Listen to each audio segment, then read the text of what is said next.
to die. Outside the mine, dusk fell. The wind ceased.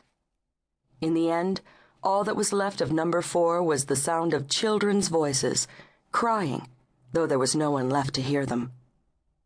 Down the hill from the mine, in a large house that stood alone on the edge of the valley, a woman lay on her bed, pain racking her body. She was dimly aware that something had happened, that there had been an accident at the mine, and even in the agony of her labor, she knew her husband had died. As her baby moved inside her, struggling to release itself into the world, the woman began to know the taste of hatred. Her husband was dead, and her life was over. She hadn't wanted a child, but her wishes hadn't mattered to her husband. He had insisted. And now, as she delivered the tiny gift that her husband would have loved, he had abandoned her, leaving her only the baby and the mine that had killed him. Late that night, as the people of the town gathered in front of the mine to mourn their dead, the woman mourned the birth of her child. And all through the night, while the wind blew down from the mountains, the sounds of children crying filled the depths of the mine. For half a century, there was no one to hear them. Esperanza Rodriguez, her dark eyes set deep in her lined face, watched silently as the body of Elliot Lyons was brought up from the depths of the mine. All her life she had been expecting something like this to happen. Over and over, her mother had told her the story of what had happened when she was only a few days old, and the gringos, in their stupidity, had disturbed the cave of the lost children. They had died that day, many of them, and the mine had been closed.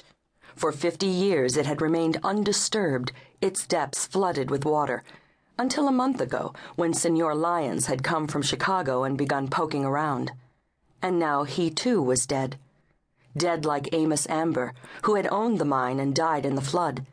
Dead like her own father, who had also been in the mine that day.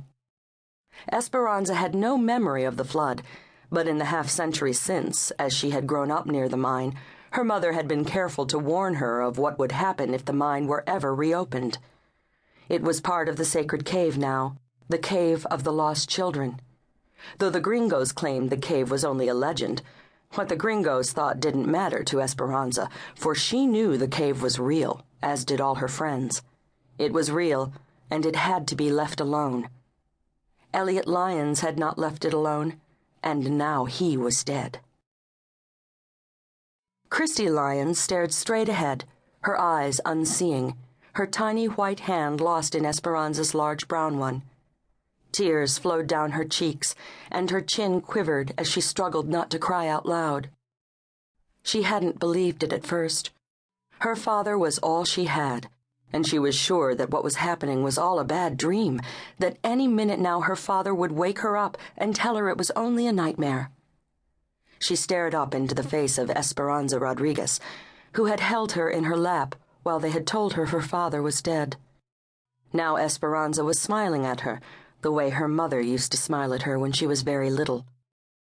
Christie didn't remember her mother very well, but right now, with her father dead, she desperately wished that her mother would come back to her. For some reason, she remembered how her mother used to wash her hair, making her blonde curls light and fluffy. Now they clung damply to her forehead, and she wished her mother were there to wash them for her. But that, too, would never happen again, for her mother had died 5 years ago. She felt the man who was driving the car squeeze her leg and looked up at him. He was Dr. Henry, and even though she didn't know him very well, she knew he was a friend of her father's. She touched his hand, and he squeezed hers reassuringly before putting his hand back on the steering wheel of the car. Feeling hopeless, Christie Lyons stared out the window, not really seeing the house they were approaching. At 52, Bill Henry was still lean and ruggedly handsome. His brown hair was shot through with gray, and his skin, darkened by the Colorado sun, was the color of saddle leather. He wished he knew how to comfort the little girl beside him, but she seemed to have drifted away somewhere, and he hadn't the least idea what to say to her. Unmarried, he had never really learned the trick of talking to children, and never had he had to deal with one who had just lost her only parent. "We're here," Bill said.